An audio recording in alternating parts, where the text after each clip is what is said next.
ਸਤਿ ਸ਼੍ਰੀ ਅਕਾਲ ਦੋਸਤੋ, ਤੁਸੀਂ ਵੇਖ ਰਹੇ ਹੋ IndozTv ਆਸਟ੍ਰੇਲੀਆ। ਮੈਂ ਦੇਵ ਸਿੱਧੂ ਇੱਕ ਵਾਰ ਫਿਰ ਹਾਜ਼ਰ ਹੋ ਚੁੱਕਾ ਜੀ ਲੈ ਕੇ ਪ੍ਰੋਗਰਾਮ ਸਾਡੇ ਮਸਲੇ ਸਾਡੇ ਹੱਲ। ਤੇ ਦੋਸਤੋ, ਜਿਵੇਂ ਕਿ ਤੁਸੀਂ ਜਾਣਦੇ ਹੋ ਕਿ ਪ੍ਰੋਗਰਾਮ ਅਸੀਂ ਹਰ ਬੁੱਧਵਾਰ ਸ਼ਾਮਾਂ ਨੂੰ 7 ਵਜੇ ਬਿਲਕੁਲ ਲਾਈਵ ਲੈ ਕੇ ਹਾਜ਼ਰ ਹੁੰਦੇ ਹਾਂ। ਇਸ ਪ੍ਰੋਗਰਾਮ 'ਚ ਅਸੀਂ ਚਲੰਤ ਮਸਲਿਆਂ 'ਤੇ ਆਪਣੀ ਸੋਚ ਮੁਤਾਬਕ, ਆਪਣੀ ਸਮਝ ਮੁਤਾਬਕ ਟੀਕਾ ਟਿੱਪਣੀ ਕਰਦੇ ਹਾਂ, ਵਿਚਾਰ ਚਰਚਾ ਕਰਦੇ ਹਾਂ ਤੇ ਨਾਲ ਦੀ ਨਾਲ ਤੁਹਾਡੀਆਂ ਕਾਲਸ, ਤੁਹਾਡੀਆਂ ਟਿੱਪਣੀਆਂ, ਤੁਹਾਡੇ ਸਵਾਲ ਲਏ ਜਾਂਦੇ ਨੇ, ਉਹਨਾਂ 'ਤੇ ਵਿਚਾਰ ਵਟਾਂਦਰਾ ਕੀਤਾ ਜਾਂਦਾ। ਸੋ ਅੱਜ ਵੀ ਤੁਸੀਂ ਆਪਣੀ ਟਿੱਪਣੀਆਂ ਨਾਲ, ਆਪਣੇ ਸਵਾਲਾਂ ਨਾਲ, ਆਪਣੀਆਂ ਕਾਲਸ ਨਾਲ ਇਸ ਪ੍ਰੋਗਰਾਮ 'ਚ ਸ਼ਿਰਕਤ ਜ਼ਰੂਰ ਕਰਿਓ। ਪਰ ਉਸ ਤੋਂ ਪਹਿਲਾਂ ਸਵਾਗਤ ਕਰੀਏ ਦਲਜੀਤ ਸਿੰਘ ਹੁਣਾਂ ਦਾ। ਫਿਰ ਕਰਦੇ ਹਾਂ ਵੀ ਗੱਲਬਾਤ। ਦਲਜੀਤ ਜੀ, ਪਿਆਰ ਭਰੀ ਸਤਿ ਸ਼੍ਰੀ ਅਕਾਲ ਤੇ ਨਿੱਘਾ ਸਵਾਗਤ ਜੀ। ਸਤਿ ਸ਼੍ਰੀ ਅਕਾਲ ਜੀ ਦੇਵ ਸਿੱਧੂ ਸਾਹਿਬ, ਤੇ ਸਤਿ ਸ਼੍ਰੀ ਅਕਾਲ IndozTv ਦੇਖ ਰਹੇ ਸਾਰੇ ਦਰਸ਼ਕਾਂ ਨੂੰ। ਤੇ ਆਸ ਕਰਦਾ ਕਿ ਤੁਸੀਂ ਤੰਦਰੁਸਤ ਹੋਵੋਗੇ, ਖੁਸ਼ ਹੋਵੋਗੇ। ਤੁਸੀਂ ਸੁਣਾਓ ਦਲਜੀਤ, ਤੁਹਾਡਾ ਕੀ ਹਾਲ ਚਾਲ? ਹਾਲ ਚਾਲ ਪਹਿਲਾਂ ਨਾਲੋਂ ਬੈਟਰ ਆ, ਵਧੀਆ ਆ, ਵਧੀਆ। ਤੇ ਖਾਸ ਤੌਰ ਤੇ ਜੇ ਮੌਸਮ ਦੀ ਗੱਲ ਕਰੀਏ ਤੇ ਮੌਸਮ ਕਾਫੀ ਸੁਹਾਵਣਾ ਕਹਿ ਸਕਦੇ ਹਾਂ। ਬਰਸਾਤਾਂ ਇੱਕ ਤਰ੍ਹਾਂ ਦੇ ਨਾਲ ਬ੍ਰਿਸਬੇਨ ਦੇ ਵਿੱਚ ਆ ਚੁੱਕੀਆਂ ਜੀ। ਲਗਾਤਾਰ ਕੱਲ ਤੋਂ ਮੀਂਹ ਪੈ ਰਿਹਾ ਤੇ ਅਗਲਾ ਹਫ਼ਤਾ ਵੀ ਸ਼ਾਇਦ ਇਸੇ ਤਰ੍ਹਾਂ ਬ੍ਰਿਸਬੇਨ ਵਾਸੀਆਂ ਨੂੰ ਗਿੱਲਾ ਗਿੱਲਾ ਰਵੇ। ਬੜਾ ਰਸ਼ਮਾ ਮੀਂਹ ਪੈ ਰਿਹਾ ਆ ਤੇ ਆਸ ਕਰਦੇ ਆ ਕਿ ਸਾਰੇ ਜਣੇ ਇਸ ਮੌਸਮ ਦਾ ਆਨੰਦ ਵੀ ਲੈਂਦੇ ਹੋਣਗੇ। ਮੌਸਮ ਦਾ ਤਾਂ ਆਨੰਦ ਲੈਂਦੇ। ਦਲਜੀਤ ਜੀ, ਸਿਹਤਾਂ ਸੁਣਾਓ, ਸਿਹਤਾਂ ਕਿੱਦਾਂ ਆ? ਸਿਹਤਾਂ ਤੇ ਥੋੜਾ ਤੁਹਾਡੇ ਹੋ ਗਿਆ ਸੀਗਾ ਜੀ। ਬਿਲਕੁਲ। ਅਤੇ ਸਿਹਤ ਦੇ ਵਿੱਚ ਮਤਲਬ ਇਹ ਆ ਕਿ ਜੇ ਸਿਹਤ ਆ, ਇਹ ਇੱਕ ਸਿੱਖਣ ਵਾਲੀ ਗੱਲ ਹੋਈ ਆ ਕਿ ਜੇ ਸਿਹਤ ਆ ਤਾਂ ਫੇਰ ਹੀ ਸਭ ਕੁਛ ਆ। ਸਿਹਤ ਚੰਗੀ ਆ ਤਾਂ ਤੁਹਾਨੂੰ ਸਾਰਾ ਕੁਝ ਚੰਗਾ ਲੱਗਦਾ, ਸਿਹਤ ਮਾੜੀ ਆ ਤਾਂ ਫਿਰ ਤੁਹਾਨੂੰ ਸਾਰੀਆਂ ਚੰਗੀਆਂ ਗੱਲਾਂ ਵੀ ਜਿਹੜੀਆਂ ਮਾੜੀਆਂ ਲੱਗਦੀਆਂ। ਤੁਹਾਡੇ ਕੋਲ ਦੁਨੀਆ ਦਾ ਸਭ ਤੋਂ ਵੱਡਾ ਗਹਿਣਾ ਜਾਂ ਦੁਨੀਆ ਦੀ ਸਭ ਤੋਂ ਵੱਡੀ ਦੌਲਤ ਤੁਹਾਡੀ ਤੰਦਰੁਸਤੀ ਆ ਜੀ। ਜੇ ਤੁਹਾਡੇ ਕੋਲ ਤੰਦਰੁਸਤੀ ਆ, ਤੁਹਾਡਾ ਸਰੀਰ ਵਧੀਆ ਕੰਮ ਕਰਦਾ, ਤੁਹਾਨੂੰ ਕੋਈ ਰੋਗ ਨਹੀਂ, ਇਹਦਾ ਮਤਲਬ ਇਹ ਆ ਕਿ ਤੁਸੀਂ ਦੁਨੀਆ ਦੇ ਬਹੁਤ ਸਾਰਿਆਂ ਤੋਂ ਅਮੀਰ ਬੰਦੇ ਆ ਜੀ। ਇਹ ਵੱਡੀ ਗੱਲ ਆ। ਬਿਲਕੁਲ। ਸਾਰੀ ਉਮਰ ਜਿਹੜਾ ਮਨੁੱਖ ਆ ਉਹ ਪੈਸੇ ਪਿੱਛੇ ਭੱਜਦਾ, ਪਰ ਜਦੋਂ ਮੇਰੇ ਖਿਆਲ ਅਖੀਰਲੇ ਸਮੇਂ ਦੇ ਵਿੱਚ ਜਦੋਂ ਉਹ ਆਪਣੇ ਆਖਰੀ ਸਾਹਾਂ ਤੇ ਜਾਂ ਕਹਿ ਸਕਦੇ ਡੈਥ ਬੈੱਡ ਤੇ ਪਿਆ ਹੁੰਦਾ, ਉਦੋਂ ਸੋਚਦਾ, ਉਦੋਂ ਮੇਰੇ ਖਿਆਲ ਉਹ ਇੱਕ ਵਾਰੀ ਜ਼ਰੂਰ ਆਪਣਾ ਦਿਮਾਗ ਘੁਮਾਉਂਦਾ ਹੋਣਾ ਵੀ ਮੈਂ ਸਾਰੀ ਉਮਰ ਕਿਹੜੀ ਚੀਜ਼ ਮਗਰ ਭੱਜਦਾ ਰਿਹਾ ਤੇ ਮੈਨੂੰ ਸਾਂਭਣਾ ਕੀ ਚਾਹੀਦਾ ਸੀ। ਬਿਲਕੁਲ। ਤੇ ਇਹਦਾ ਇਹੀ ਹੁੰਦਾ ਕਿ ਮੌਕੇ ਅਨੁਸਾਰ ਤੁਸੀਂ ਜੇ ਇਹ ਗੱਲਾਂ ਸਮਝ ਲਓ ਜੀ ਤੇ ਬਾਅਦ ਦੇ ਵਿੱਚ ਫਿਰ ਤੁਹਾਨੂੰ ਸਮੱਸਿਆ ਨਹੀਂ ਆਉਂਦੀ ਜੀ। ਪਰ ਜੇ ਤੁਸੀਂ ਉਹਦੇ ਲਈ ਲੇਟ ਹੋ ਜਾਂਦੇ ਆ ਫਿਰ ਪੱਲੇ ਪਛਤਾਵਾ ਹੀ ਰਹਿ ਜਾਂਦਾ। ਤੇ ਅਕਸਰ ਲੋਕਾਂ ਤੋਂ ਮੈਂ ਸੁਣਿਆ ਵੀ ਆ ਇਹ ਮੁਹਾਵਰਾ ਇਸੇ ਕਰਕੇ ਬਣਿਆ ਵੀ ਅਬ ਪਛਤਾਏ ਹੋਤ ਕਿਆ ਜਦ ਚਿੜੀਆ ਚੁੱਗੇ ਖੇਤ। ਬਿਲਕੁਲ ਬਿਲਕੁਲ। ਸੋ ਬਿਲਕੁਲ ਜੀ, ਅੱਜ ਦਾ ਕਹਿ ਸਕਦੇ ਚੱਜ ਦਾ ਵਿਚਾਰ ਕਹਿ ਸਕਦੇ ਹਾਂ ਕਿ ਸਿਹਤ ਦੀ ਸੰਭਾਲ ਜ਼ਰੂਰ ਕਰੋ। ਬਾਕੀ ਤਾਂ ਜਿਹੜੀਆਂ ਚੀਜ਼ਾਂ ਆ ਉਹ ਆਉਣੀਆਂ ਜਾਣੀਆਂ ਆ, ਪੈਸਾ ਹਰ ਚੀਜ਼ ਜਿਹੜੀ ਆ ਉਹ ਆਉਣੀ ਜਾਣੀ ਆ, ਪਰ ਜਿਹੜੀ ਸਿਹਤ ਆ, ਜਿਹੜੀ ਤੁਹਾਡੀ ਤੰਦਰੁਸਤੀ ਆ, ਉਹ ਮੇਰੇ ਖਿਆਲ ਮੁੱਖ ਬਿੰਦੂ ਆ, ਉਹਦੇ ਵੱਲ ਧਿਆਨ ਜ਼ਰੂਰ ਦਿਓ ਆਪਣਾ। ਤੇ ਦਲਜੀਤ ਜੀ, ਖਬਰਾਂ ਵੱਲ ਚੱਲੀਏ ਤਾਂ ਆਪਣੇ ਦੋਸਤਾਂ ਨੇ ਅੱਜ ਦਾ ਸਿਰਲੇਖ ਪੜ੍ਹ ਲਿਆ ਹੋਣਾ ਕਿ ਮੋਦੀ ਸਾਹਿਬ ਦਾ ਨਵਾਂ ਕਾਨੂੰਨ ਤੇ ਕੇਜਰੀਵਾਲ ਸਾਹਿਬ ਦਾ ਸੜਿਆ ਖੂਨ। ਇਹਦਾ ਸਮਝਾਓ ਥੋੜਾ ਜਿਹਾ ਕਿ ਇਹਦੇ ਮਗਰ ਰਾਜ ਕੀ ਆ, ਕਿ ਮੋਦੀ ਸਾਹਿਬ ਦੇ ਨਵੇਂ ਕਾਨੂੰਨ ਨਾਲ ਕੇਜਰੀਵਾਲ ਸਾਹਿਬ ਦੀ ਸਿਹਤ ਤੇ ਕੀ ਅਸਰ ਹੋਇਆ? ਦੇਖੋ, ਮੋਦੀ ਸਰਕਾਰ ਜਦੋਂ ਦੀ ਆਈ ਆ, ਇਹਨਾਂ ਨੇ ਸਟੇਟਸ ਨੂੰ ਵੀ ਦਬਾਉਣ ਦਾ ਪੂਰਾ ਯਤਨ ਕੀਤਾ ਤੇ ਟੈਰੀਟਰੀ ਨੂੰ ਵੀ। ਜਿੱਥੇ ਵੀ ਸਰਕਾਰਾਂ ਇਹਨਾਂ ਦੀ ਗੌਰਮੈਂਟ ਦੀਆਂ ਨਹੀਂ ਸੀ, ਚਾਹੇ ਉਹ ਕਾਂਗਰਸ ਦੀਆਂ ਸੀ ਜਾਂ ਵਿਰੋਧੀ ਧਿਰ ਦੀਆਂ ਸੀ, ਇਹਨਾਂ ਨੇ ਜਾਣ ਬੁੱਝ ਕੇ ਉਹਨਾਂ ਦੇ ਕੰਮਾਂ ਦੇ ਵਿੱਚ ਰੁਕਾਵਟ ਪਾਈ ਆ ਜੀ। ਚਾਹੇ ਉੱਥੇ ਵਿਕਾਸ ਦੀਆਂ ਤੁਸੀਂ ਗੱਲਾਂ ਕਰ ਲਓ, ਇਹਨੀ ਸਕੀਮਸ ਦੇ ਵਿੱਚ ਉੱਥੇ ਰੋਕ ਲਾਈ ਆ, ਆਪਣੀ ਅਫਸਰਸ਼ਾਹੀ ਨੂੰ ਜਾ ਕੇ ਉੱਥੇ ਉਹਨਾਂ ਨੂੰ ਪ੍ਰਭਾਵਿਤ ਕੀਤਾ ਆ। ਫਿਰ ED CBI ਇਹਨਾਂ ਚੀਜ਼ਾਂ ਨੂੰ ਵਰਤਿਆ ਗਿਆ ਤਾਂ ਕਿ ਉਹਨਾਂ ਦੀਆਂ ਸਰਕਾਰਾਂ ਜਿਹੜੀਆਂ ਡਿੱਗੀਆਂ ਜਾ ਸਕਣ। ਤੁਸੀਂ ਮੁੰਬਈ ਦੀ ਉਦਾਹਰਨ ਲੈ ਸਕਦੇ ਆ, ਮਹਾਰਾਸ਼ਟਰ ਦੀ ਉਦਾਹਰਨ ਬੜਾ ਉੱਥੇ ਵੀ ਖਲਮ ਪਿਆ।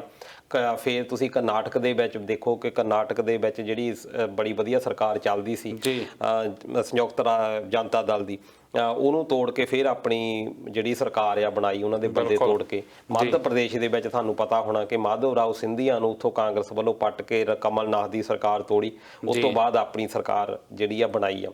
ਹੁਣ ਇਹੋ ਜਿਹੇ ਤਰੀਕੇ ਇਹ ਵਰਤਦੇ ਰਹੇ ਆ। ਪੌਂਡੀਚੇਰੀ ਦੇ ਵਿੱਚ ਪਿਛਲੇ ਦਿਨੀ ਕੀ ਹੋਇਆ, ਉੱਥੇ ਵੀ ਤੁਸੀਂ ਦੇਖਿਆ ਸਾਰਿਆਂ ਨੇ। ਹੁਣ ਇਹਨਾਂ ਦਾ ਮੇਨ ਟਾਰਗੇਟ ਹੈਗਾ ਆ ਆਮ ਆਦਮੀ ਪਾਰਟੀ ਦਿੱਲੀ ਦੇ ਵਿੱਚ। ਦਿੱਲੀ ਨੋ ਡਾਊਟ, ਕਿਉਂਕਿ ਸੈਂਟਰ ਆ, ਦਿੱਲੀ ਇੱਕ ਕੈਪੀਟਲ ਆ, ਰਾਜਧਾਨੀ ਆ।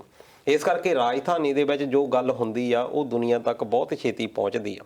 ਇਸੇ ਕਰਕੇ ਇਹ ਮੰਨਿਆ ਜਾਂਦਾ ਵੀ ਕੇਜਰੀਵਾਲ ਇਸ ਵੇਲੇ ਸਭ ਤੋਂ ਜ਼ਿਆਦਾ ਹਿੱਟ ਲਿਸਟ ਦੇ ਵਿੱਚ ਕਹਿ ਸਕਦੇ ਹਾਂ ਆਪਾਂ ਮੁੱਖ ਮੰਤਰੀ ਦਿੱਲੀ, ਕਿਉਂਕਿ ਉਹਨਾਂ ਦਾ ਇੱਕ ਤਾਂ ਪ੍ਰਚਾਰ ਬਹੁਤ ਜ਼ਿਆਦਾ ਹੁੰਦਾ।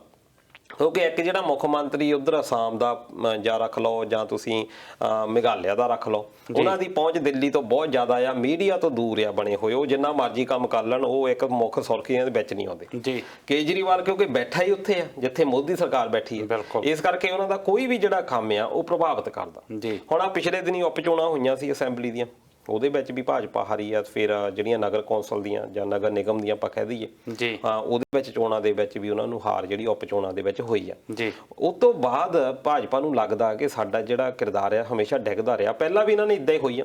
2013 ਤੋਂ ਤੁਸੀਂ ਸਾਰਾ ਇਤਿਹਾਸ ਕੱਢ ਕੇ ਦੇਖ ਲਓ, ਲੈਫਟੀਨੈਂਟ ਗਵਰਨਰ ਨੇ ਇੰਨਾ ਜ਼ਿਆਦਾ ਪ੍ਰਭਾਵਿਤ ਕੀਤਾ ਉੱਥੇ ਕੰਮ। ਪਹਿਲਾਂ ਨਦੀਮ ਜੰਗ ਹੁੰਦਾ ਸੀ ਉੱਥੇ ਜੀ, ਨਦੀਮ ਜੰਗ ਦਾ ਤਾਂ ਇਹ ਰਿਕਾਰਡ ਹੀ ਰਹਿ ਗਿਆ। ਇਹ ਜੇ ਕੋਈ ਆਪਣੇ ਕੋਈ ਸੈਕਟਰੀ ਵੀ ਲਾਉਂਦਾ ਸੀ ਉਹ ਜਾ ਕੇ ਮੋੜ ਦਿੰਦਾ ਸੀ।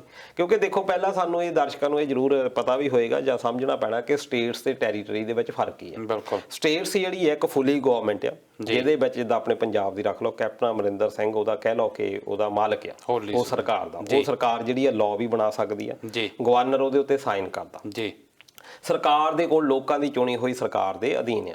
ਪਰ ਜਿਹੜੀਆਂ ਟੈਰੀਟਰੀਜ਼ ਬਣਾਈਆਂ ਸੀ ਉਹਨਾਂ ਨੂੰ ਇਸ ਕਰਕੇ ਬਣਾਇਆ ਗਿਆ ਸੀਗਾ ਕਿ ਉਹਨਾਂ ਦੇ ਵਿੱਚ ਛੋਟੀ ਐਡਮਿਨਿਸਟ੍ਰੇਸ਼ਨ ਆ ਜੀ, ਉਹਨਾਂ ਦੇ ਵਿੱਚ ਬਹੁਤੀ ਵੱਡੀ ਇਕਨੋਮਿਕਲੀ ਉਹਨਾਂ ਦੇ ਕੋਲ ਬਹੁਤੇ ਵੱਡੇ ਟੈਕਸ ਨਹੀਂ ਹੁੰਦੇ, ਜਾਂ ਕਹਿ ਲਓ ਕਿ ਉਹਨਾਂ ਦਾ ਬੈਲੈਂਸ ਨਹੀਂ ਹੁੰਦਾ। ਇਸ ਕਰਕੇ ਆਬਾਦੀ ਵੀ ਘੱਟ ਹੁੰਦੀ ਆ, ਥੋੜਾ ਏਰੀਆ ਹੁੰਦਾ ਆ। ਉਹਨਾਂ ਨੂੰ ਇਸ ਤਰੀਕੇ ਦੇ ਨਾਲ ਕਿ ਸਿੱਧੀ ਗਵਰਨਮੈਂਟ ਉਹਨੂੰ ਚਲਾ ਦੇਵੇ। ਇਹ ਦੋ ਤਰ੍ਹਾਂ ਦੇ ਨਾਲ ਪ੍ਰਬੰਧ ਚੱਲਦੇ ਆ। ਇੱਕ ਤਾਂ ਚੱਲਦਾ ਆ ਕਿ ਸਿੱਧਾ ਯੂਨੀਅਨ ਦੇ ਦੁਆਰਾ, ਤੇ ਦੂਜਾ ਹੈਗਾ ਸਿੱਧੀ ਸੈਂਟਰ ਗਵਰਨਮੈਂਟ ਦੇ ਦੁਆਰਾ।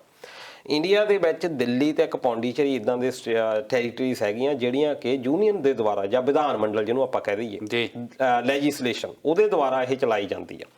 ਹੁਣ ਜਿਹੜੇ ਬਾਕੀ ਦੀਆਂ ਜਿੱਦਾਂ ਆਪਾਂ ਚੰਡੀਗੜ੍ਹ ਲਾ ਲਓ ਜਾਂ ਲਕਸ਼ਦੀਪ ਲਾ ਲਓ, ਅੰਡੇਮਾਨ ਨਿਕੋਬਾਰ ਲਾ ਲਓ, ਇਹਨਾਂ ਦੇ ਵਿੱਚ ਸਿੱਧਾ ਜਿਹੜੀ ਐਡਮਿਨਿਸਟ੍ਰੇਸ਼ਨ ਆ ਉਹ ਸੈਂਟਰ ਸਰਕਾਰ ਚਲਾਉਂਦੀ ਹੈ। ਹੁਣ ਇਹਨਾਂ ਨੇ ਜੰਮੂ ਕਸ਼ਮੀਰ ਕਿਉਂਕਿ ਸਟੇਟ ਤੋੜ ਕੇ ਉੱਥੇ ਵੀ ਆਪਣੀ ਸਿੱਧੀ ਦਖਲਅੰਦਾਜ਼ੀ ਵਿਧਾਨ ਮੰਡਲ ਦੇ ਤੌਰ ਦੇ ਉੱਤੇ ਬਣਾ ਲਈ।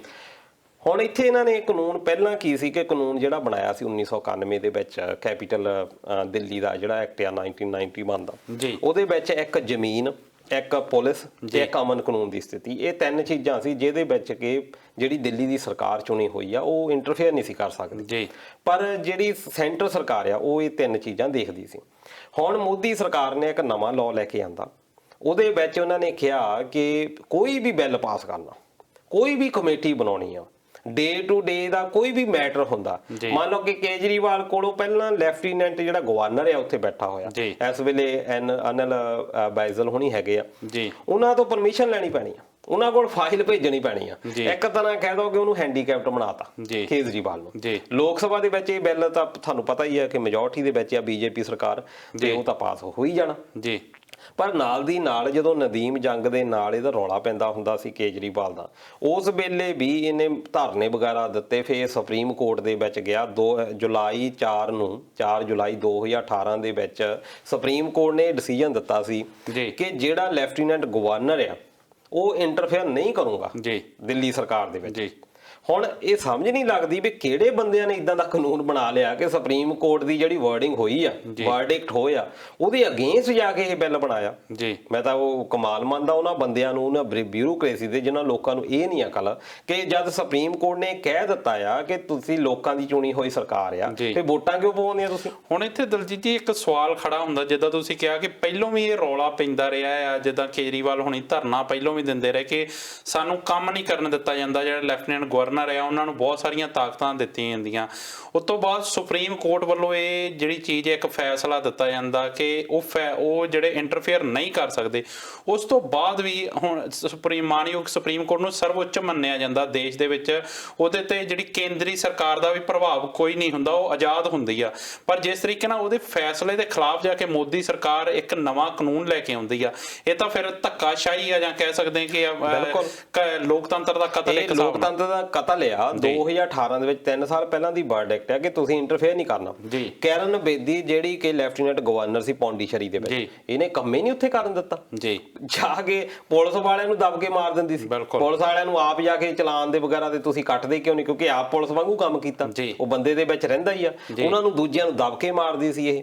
ਫਿਰ ਤੁਸੀਂ ਲੋਕ ਜਿਹੜੀ ਡੈਮੋਕ੍ਰੇਸੀ ਦੀ ਆਪਾਂ ਗੱਲ ਕਰਦੇ, ਫਿਰ ਵੋਟਾਂ ਪਾਉਂਦੇ ਕਿਉਂ? ਬਿਲਕੁਲ, ਇਹ ਤਾਂ ਆਪਾਂ ਸਿੱਧਾ ਹੀ ਰੱਖ ਲਈ ਜਿੱਦਾਂ ਪਹਿਲਾਂ ਬ੍ਰਿਟਿਸ਼ ਰਾਜ ਦੇ ਵਿੱਚ ਹੁੰਦਾ ਸੀ ਕਿ ਉਦੋਂ ਵੀ ਵੋਟਾਂ ਪੈਂਦੀਆਂ ਸੀ, ਉਦੋਂ ਵੀ ਸਾਰੇ ਜਿਹੜੇ ਇੰਡੀਅਨ ਆ ਵੋਟਾਂ ਪਾਉਂਦੇ ਸੀ, ਆਪਣੇ ਬੰਦੇ ਚੁਣਦੇ ਹੁੰਦੇ ਸੀ। ਆਪਣਾ ਪ੍ਰੋਗਰਾਮ ਸੀ ਸਰ ਛੋਟੂ ਰਾਮ ਹੋਣਾ ਦੇ ਉੱਤੇ, ਸਰ ਛੋਟੂ ਰਾਮ ਹੋਣੀ ਚੁਣੇ ਹੋਏ ਸੀ ਬੰਦੇ, ਤੇ ਡਾਕਟਰ ਅੰਬੇਡਕਰ ਹੋਣੀ ਚੁਣ ਹੁੰਦੇ ਰਹੇ ਆ ਸਾਰੇ ਉੱਥੇ ਦੇ। ਪਰ ਜਿਹੜਾ ਅਸਲੀ ਗਵਰਨਮੈਂਟ ਸੀ ਉਹ ਵਾਇਸਰਾਏ ਸੀ। ਬਿਲਕੁਲ, ਸਾਰਾ ਕੁਝ ਚੁਣੀ ਹੋਈ ਗਵਰਨਮੈਂਟ ਜਿਹੜੀ ਆ ਕੁਝ ਵੀ ਕਰਦੀ ਆ, ਸਭ ਕੁਝ ਹੁੰਦਿਆਂ ਹੋਇਆਂ ਵੀ ਗੁਲਾਮੀ ਸੀ, ਆਜ਼ਾਦੀ ਨਹੀਂ ਸੀ ਜਿਹੜੀ ਲੋਕਾਂ ਦੇ। ਇੱਕ ਤਰ੍ਹਾਂ ਨੂੰ ਲੋਕਾਂ ਨੂੰ ਭੁਲੇਖਾ ਪਾਇਆ ਸੀ ਕਿ ਤੁਹਾਨੂੰ ਅਸੀਂ ਪੁੱਛਦੇ ਆ, ਤੁਹਾਨੂੰ ਪੁੱਛਦੇ ਆ, ਤੁਹਾਡੇ ਬੰਦੇ ਅਸੀਂ ਲੈਂਦੇ ਆ। ਜੀ। ਪਰ ਜਿਹੜੀ ਡਿਸੀਜਨ ਕੌਣ ਲੈਂਦਾ ਸੀ? ਵਾਇਸਰਾਏ।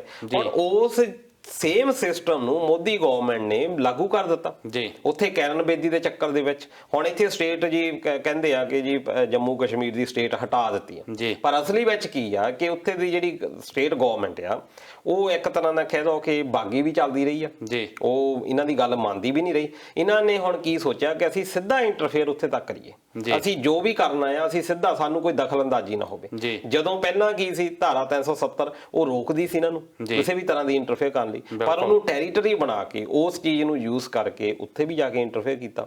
ਹੁਣ ਇਹੀ ਇੰਟਰਫੇਅਰ ਜਿਹੜਾ ਇੱਥੇ ਦਿੱਲੀ ਦੇ ਵਿੱਚ ਕੀਤਾ ਜਾ ਰਿਹਾ, ਪਰ ਇਹਦਾ ਪ੍ਰਭਾਵ ਜਾਂ ਲੋਕਾਂ ਨੂੰ ਤਾਂ ਪਤਾ ਲੱਗਦਾ ਹਨਾ, ਲੋਕਾਂ ਨੂੰ ਤਾਂ ਇਹ ਗੱਲ ਹੈ ਕਿਉਂਕਿ ਅੱਜ ਚੀਫ ਮਿਨਿਸਟਰ ਜਿਹੜੇ ਅਰਵਿੰਦ ਕੇਜਰੀਵਾਲ ਹੈ ਉਹਨਾਂ ਦੀ ਅਗਵਾਈ ਦੇ ਵਿੱਚ ਜੰਤਰ ਮੰਤਰ ਦੇ ਵਿੱਚ ਧਰਨਾ ਦਿੱਤਾ ਜਾ ਰਿਹਾ, ਪਰ ਇਹ ਸਰਕਾਰ ਇਦਾਂ ਦੀ ਆ ਕਿ ਕੋਈ ਧਰਨੇ ਪ੍ਰਦਰਸ਼ਨ ਨੂੰ ਮੰਨੇ ਨਹੀਂ ਰਹੀ, ਕਿਸੇ ਦੀ ਗੱਲੇ ਨਹੀਂ ਸੁਣਦੀ। ਤੁਸੀਂ ਆਪ ਦੇਖੋ ਕਿ 2 ਦਿਨਾਂ ਬੈਂਕਾਂ ਦੀ ਹੜਤਾਲ ਰਹੀ ਆ, ਰੇਲਵੇ ਦੀ ਵਿੱਚ ਹੜਤਾਲ ਰਹੀ ਆ, ਡਾਕ ਕਰਮਚਾਰੀ ਸਾਰੇ ਦੁਖੀ ਆ, ਟੀਚਰ ਜਿਹੜੇ ਆ ਉਹ ਕਹਿੰਦੇ ਆ ਸਾਡਾ ਬਹੁਤ ਔਖਾ। ਹੜਤਾਲਾਂ ਦੀ ਜਾਂ ਰੈਲੀਆਂ ਦੀ ਗੱਲ ਕਰੀਏ, ਰੋਸ ਪ੍ਰਦਰਸ਼ਨਾਂ ਦੀ ਗੱਲ ਕਰੀਏ ਤਾਂ ਮੇਰੇ ਖਿਆਲ ਜੋ ਇਸ ਵਕਤ ਦਿੱਲੀ 'ਚ ਲੜਿਆ ਜਾ ਰਿਹਾ ਕਿਸਾਨ ਅੰਦੋਲਨ, ਉਹ ਤੋਂ ਵੱਡਾ ਤਾਂ ਅੰਦੋਲਨ ਮੇਰੇ ਖਿਆਲ ਪਿਛਲੀਆਂ ਸਦੀਆਂ 'ਚ ਨਹੀਂ ਹੋਇਆ, ਪਰ ਉਹ ਵੀ ਪਿਛਲੇ 110-12 ਦਿਨਾਂ ਤੋਂ ਸੜਕਾਂ ਤੇ ਬੈਠੇ ਹੋਏ ਆ, ਉਹਨਾਂ ਦੀ ਗੱਲ ਨੂੰ ਵਿਚਾਰਿਆ ਨਹੀਂ ਜਾ ਰਿਹਾ।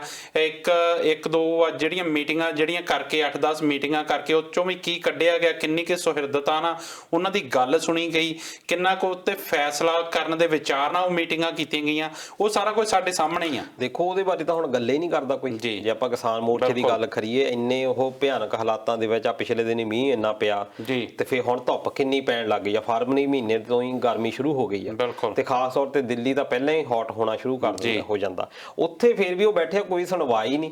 ਇੱਕ ਤਰ੍ਹਾਂ ਦੇ ਨਾਲ ਜਿਹੜਾ ਭਾਰਤ ਸੰਵਿਧਾਨ ਉਹ ਕਹਿੰਦਾ ਆ ਕਿ ਜਿਹੜੇ ਭਾਰਤ ਦੇ ਲੋਕ ਆ ਇਹਨਾਂ ਦੀਆਂ ਸੁੱਖ ਸੁਵਿਧਾਵਾਂ ਦਾ ਧਿਆਨ ਗਵਰਨਮੈਂਟ ਨੇ ਰੱਖਣਾ, ਉਹਨਾਂ ਦੀਆਂ ਜਿਹੜੀਆਂ ਬੇਸਿਕ ਨੀਡਸ ਆ ਉਹਨਾਂ ਦਾ ਧਿਆਨ ਗਵਰਨਮੈਂਟ ਦੀ ਜ਼ਿੰਮੇਵਾਰੀ ਆ, ਉਹਨਾਂ ਦਾ ਇਲਾਜ ਜ਼ਿੰਮੇਵਾਰੀ ਆ। ਪਰ ਉੱਥੇ ਲੋਕ ਜਿਹੜੇ ਆ ਪਹਿਲਾਂ ਠੰਡ ਦੇ ਵਿੱਚ ਇੰਨੇ ਤੜਫਦੇ ਰਹੇ ਆ, ਹੁਣ ਧੁੱਪਾਂ ਦੇ ਵਿੱਚ ਉੱਥੇ ਸੜ ਰਹੇ ਆ, ਪਰ ਗਵਰਨਮੈਂਟ ਜਿਹੜੀ ਆ ਉਹਦੇ ਉੱਤੇ ਧਿਆਨ ਹੀ ਨਹੀਂ ਦੇ ਰਹੀ, ਸੁਣੇ ਨਹੀਂ ਰਹੀ। ਈਵਨ ਕੱਲਾ ਕਿਸਾਨ ਮੋਰਚੇ ਦਾ ਹੀ ਨਹੀਂ, ਬਹੁਤ ਸਾਰੇ ਲੋਕ ਹਰ ਕਿਸੇ ਵੀ ਖਿੱਤੇ ਦੇ ਵਿੱਚ ਤੁਸੀਂ ਚਲੇ ਜਾਓ, ਈਵਨ ਫੌਜ ਦੇ ਵਿੱਚ ਲੋਕ ਆ, ਉਹ ਫੌਜੀ ਆ ਕੇ ਦੱਸਦਾ ਸਾਨੂੰ ਦਾਲਾਂ ਨਹੀਂ ਸਹੀ ਮਿਲਦੀਆਂ, ਉਹਨੂੰ ਬਾਅਦ ਚ ਖੁੱਡੇ ਲਾਈਨ ਲਾਇਆ ਗਿਆ, ਇਹ ਫੌਜੀ ਕਹਿੰਦੇ ਸਾਡੇ ਕੋਲ ਹਥਿਆਰ ਨਹੀਂ ਚੱਜ ਨਾਲ ਦਿੱਤਾ ਜਾਂਦਾ। ਜਿੰਨੇ ਵੀ ਕਿਸੇ ਵੀ ਚੀਜ਼ ਨੂੰ ਤੁਸੀਂ ਚੱਕ ਕੇ ਦੇਖ ਲਓ, ਕਿਸੇ ਵੀ ਚੀਜ਼ ਨੂੰ ਤੁਸੀਂ ਚੱਕੋ ਉਹਦੇ ਬਾਅਦ ਚ ਇਹੀ ਨਿਕਲਦਾ ਆ ਕਿ ਸਾਰੇ ਬੰਦੇ ਸਿੱਧੀ ਧੱਕੇਸ਼ਾਹੀ ਹੁੰਦੀ ਆ, ਜਿਹੜਾ ਵੀ ਆਵਾਜ਼ ਚੱਕਦਾ ਉਹਦੀ ਆਵਾਜ਼ ਨੂੰ ਜਾਂ ਤਾਂ ਦਬਾ ਦਿੱਤਾ ਜਾਂਦਾ ਜਾਂ ਉਹਨੂੰ ਦਰਕਨਾਰ ਕਰ ਦਿੱਤਾ ਜਾਂਦਾ। ਬਿਲਕੁਲ, ਤੇ ਇਸ ਕਰਕੇ ਉਹ ਫਿਰ ਜਦੋਂ ਐਂਡ ਆਫ ਦਾ ਡੇ ਇਹ ਨਿਕਲ ਆਉਂਦਾ ਆ ਵੀ ਚਲੋ ਜੀ ਪੈਟਰੋਲ ਦੇ ਭਾਅ 100 ਪਾਰ ਕਰ ਗਏ, ਸੈਂਚਰੀ ਪਾਰ ਕਰ ਗਏ ਆ, ਡੀਜ਼ਲ ਬਹੁਤ ਉੱਤੇ ਚਲੇਗਾ, ਉਹਦੇ ਨਾਲ ਕੀਮਤਾਂ ਵਧਣੀਆਂ ਸੀ, ਕੀਮਤਾਂ ਬਹੁਤ ਜ਼ਿਆਦਾ ਆਮ ਲੋਕਾਂ ਦੇ ਹੱਥਾਂ ਦੇ ਵਿੱਚੋਂ ਜਿਹੜੀਆਂ ਬੇਸਿਕ ਸਾਡੀਆਂ ਜਿਹੜੀਆਂ ਜ਼ਰੂਰੀ ਚੀਜ਼ਾਂ ਆ, ਜਿਹੜੀਆਂ ਸਾਡੀ ਰੋਜ਼ਮਰਾ ਦੀ ਜ਼ਿੰਦਗੀ ਦੇ ਵਿੱਚ ਕੰਮ ਆਉਂਦੀਆਂ, ਸਾਰਿਆਂ ਦੀ ਜਿਹੜੀ ਹਾਈ ਪ੍ਰਾਈਸ ਹੋ ਚੁੱਕੀ ਆ ਤੇ ਲੋਕੀ ਬਹੁਤ ਜ਼ਿਆਦਾ ਤੰਗ ਆ। ਪਰ ਉਹਨਾਂ ਨੂੰ ਭਰਮਾਉਣ ਦੇ ਲਈ ਕਹਿ ਦਿੱਤਾ ਜਾਂਦਾ ਤੁਹਾਨੂੰ ਰਾਮ ਮੰਦਿਰ ਨਹੀਂ ਲੈ ਕੇ ਦਿੱਤਾ, ਤੁਹਾਨੂੰ ਅਸੀਂ ਹਿੰਦੂ ਰਾਸ਼ਟਰ ਨਹੀਂ ਬਣਾ ਕੇ ਦੇਣਾ। ਉਹ ਫਿਰ ਲੋਕ ਕੁਛ ਇਦਾਂ ਦੇ ਹੈਗੇ ਆ, ਉਹਨਾਂ ਨੂੰ ਇਹ ਲੱਗਦਾ ਆ ਵੀ ਰੋਜੀ ਰੋਟੀ ਦੇ ਨਾਲੋਂ ਧਰਮ ਦਾ ਜਿਹੜਾ ਪਤਾ ਆ ਉਹ ਜ਼ਿਆਦਾ ਜ਼ਰੂਰੀ ਆ, ਉਹ ਫਿਰ ਉਹਨਾਂ ਦੇ ਵਿੱਚ ਇਦਾਂ ਦੀਆਂ ਚੀਜ਼ਾਂ ਪਾਈਆਂ ਜਾਂਦੀਆਂ। ਫਿਰ ਸਾਖੀ ਜੀ ਮਹਾਰਾਜ ਜਿਹੜਾ ਕਿ ਇੱਕ ਕਿਉਂਕਿ ਇਦਾਂ ਦੇ ਬੰਦੇ ਵੀ ਲਿਆਂਦੇ ਆ ਇਹਨਾਂ ਨੇ, ਜਿਹੜੇ ਕਿ ਧਾਰਮਿਕ ਲੋਕ ਕਹਿਣ ਨੂੰ ਹੀ ਆ, ਧਾਰਮਿਕ ਕੋਈ ਗੱਲ ਤਾਂ ਉਹਨੂੰ ਲੱਗਦੀ ਨਹੀਂ, ਉਹ ਅੱਤਵਾਦੀ ਕਹਿ ਜਾਂਦਾ ਆ ਕੇ ਕਿਸਾਨਾਂ ਨੂੰ। ਇਸ ਕਰਕੇ ਉਹ ਜਿਹੜੀਆਂ ਚੀਜ਼ਾਂ ਆ ਲੋਕੀ ਜਿਹੜੇ ਸੁਹਿਰਦ ਨੇ ਉਹਨਾਂ ਦੇ ਮਨਾਂ ਦੇ ਵਿੱਚ ਇਹ ਜ਼ਰੂਰ ਗੱਲ ਹੈਗੀ ਆ, ਪਰ ਭਾਜਪਾ ਸਰਕਾਰ ਨੂੰ ਇਹ ਜ਼ਰੂਰ ਦੇਖਣਾ ਚਾਹੀਦਾ ਕਿ ਜੇ ਇਸ ਤਰ੍ਹਾਂ ਦੀ ਤੁਸੀਂ ਸਥਿਤੀ ਬਣਾ ਰਹੇ ਹੋ, ਇਹ ਬਿਲਕੁਲ ਇਸ ਤਰ੍ਹਾਂ ਦੀ ਸਥਿਤੀ ਜਿਹੜੀ ਆ ਇੰਦਰਾ ਗਾਂਧੀ ਨੇ ਵੀ ਬਣਾਈ ਸੀ ਜੀ, ਐਮਰਜੈਂਸੀ ਉਹਨੇ ਲਾਈ ਸੀ। ਐਮਰਜੈਂਸੀ ਤੁਸੀਂ ਡਿਕਲੇਅਰ ਨਹੀਂ ਕਰਦੇ, ਪਰ ਇੱਕ ਤਰੀਕੇ ਦੇ ਨਾਲ ਤੁਸੀਂ ਐਮਰਜੈਂਸੀ ਲਾ ਚੁੱਕੇ। ਰੌਲਾ ਇਹ ਆ ਨਾ ਦਲਜੀਤ ਜੀ ਕਿ ਜਦੋਂ ਸਾਡੇ ਦੇਸ਼ 'ਚ ਚੁਣਾਵ ਹੁੰਦੇ ਆ, ਜਦੋਂ ਵੋਟਾਂ ਪੈਣੀਆਂ ਹੁੰਦੀਆਂ,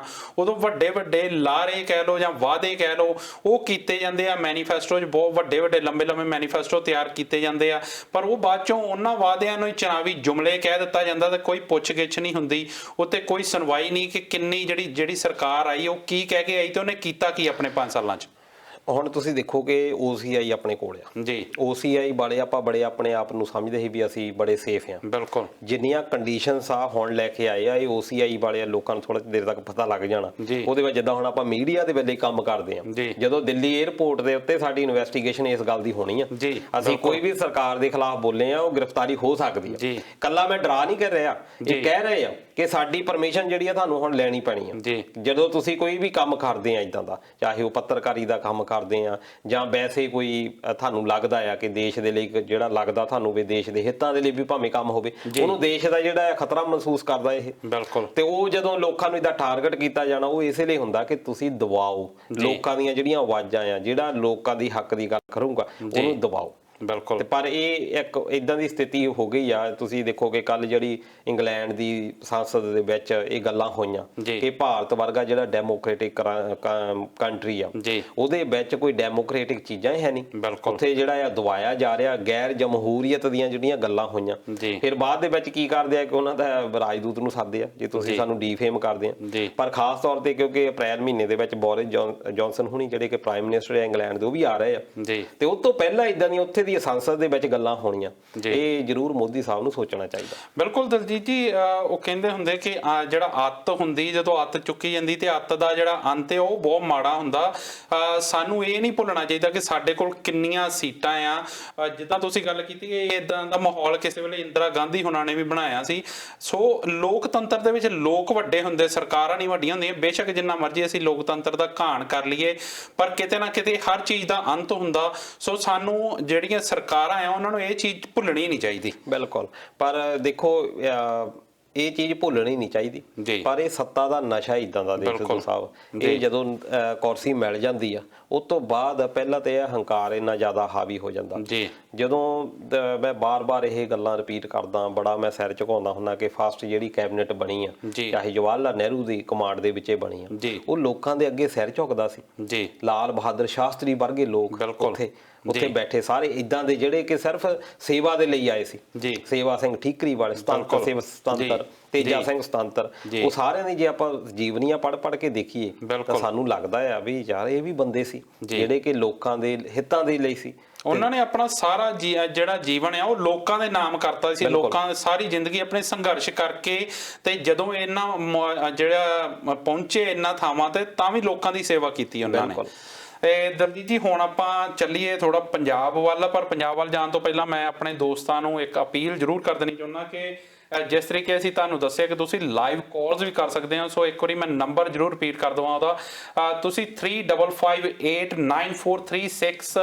ਉਸ ਤੋਂ ਪਹਿਲਾਂ ਆਸਟ੍ਰੇਲੀਆ ਦਾ ਕੋਡ ਲਾ ਕੇ, ਬ੍ਰਿਸਬੇਨ ਦਾ ਕੋਡ 07, ਜੇ ਤਾਂ ਤੁਸੀਂ ਆਸਟ੍ਰੇਲੀਆ ਦੇ ਵਿੱਚ ਬੈਠੇ ਹੋ ਤਾਂ 073589436 ਦੇ ਉੱਪਰ ਕਾਲ ਕਰਕੇ ਆਪਣੀ ਗੱਲ ਕਰ ਸਕਦੇ ਹੋ। ਤਾਂ ਜੇ ਤੁਸੀਂ ਆਸਟ੍ਰੇਲੀਆ ਤੋਂ ਬਾਹਰ ਬੈਠੇ ਹੋ ਤਾਂ +6135589436 ਤੁਸੀਂ ਕਾਲ ਕਰਕੇ ਆਪਣੀ ਲਾਈਵ ਕਾਲ ਕਰਕੇ ਲਾਈਵ ਗੱਲਬਾਤ ਕਰ ਸਕਦੇ ਹੋ, ਆਪਣੀ ਗੱਲਬਾਤ ਰੱਖ ਸਕਦੇ ਹੋ। ਸੋ ਦਲਜੀਤ ਜੀ, ਤੁਸੀਂ ਰਾਜੇਸ਼ ਖੰਨਾ ਹੁਣਾਂ ਦੀ ਫਿਲਮ ਫਿਲਮ ਦਾ ਗਾਣਾ ਸੁਣਿਆ ਹੋਇਆ ਨਾ ਕਿ शायद मेरी शादी का ख्याल दिल में आया है, इसीलिए मम्मी ने तुझे चाय पे बुलाया है। मेरा कैप्टन साहब ਦੇ ਮਨ 'ਚ ਵੀ ਕੋਈ ਨਵਾਂ ਖਿਆਲ ਆਇਆ, ਉਹਨਾਂ ਨੇ ਸਿੱਧੂ ਸਾਹਿਬ ਨੂੰ ਚਾਹ ਤੇ ਬੁਲਾਇਆ ਇੱਕ ਵਾਰ ਫੇਰ। ਤੇ ਜਿਹੜੇ ਇਹ ਕਹਿੰਦੇ ਹੁੰਦੇ ਵੀ ਵੋਟਾਂ ਬਹੁਤ ਕੁਝ ਕਰਾਉਂਦੀਆਂ ਆ, ਜਿਹਦੇ ਨਾਲ 751 ਸੀ ਪਿਛਲੇ ਕਾਫੀ ਸਮੇਂ ਤੋਂ, ਹੁਣ ਇੱਕ ਟੇਬਲ ਤੇ ਬਹਿ ਕੇ ਚਾਹ ਪੀਣ ਲੱਗੇ ਆ। ਇਹਨੂੰ ਚਾਹੇ ਡਿਪਲੋਮੇਸੀ ਕਹਿ ਲਓ ਜਾਂ ਇਹਨੂੰ ਲੰਚ ਡਿਪਲੋਮੇਸੀ ਕਹਿ ਲਓ ਜੀ। 2019 ਤੋਂ ਬਾਹਰ ਨੇ ਨਵਜੋਤ ਸਿੰਘ ਸਿੱਧੂ, ਮੈਨੂੰ ਤਾਂ ਇਸ ਗੱਲ ਦੀ ਸਮਝ ਨਹੀਂ ਲੱਗੀ ਵੀ ਉਹ ਸਰਕਾਰ ਵਿੱਚ ਸੀ ਜਾਂ ਵਿਰੋਧੀ ਧਿਰ ਦੇ ਵਿੱਚ ਸੀ ਜੀ।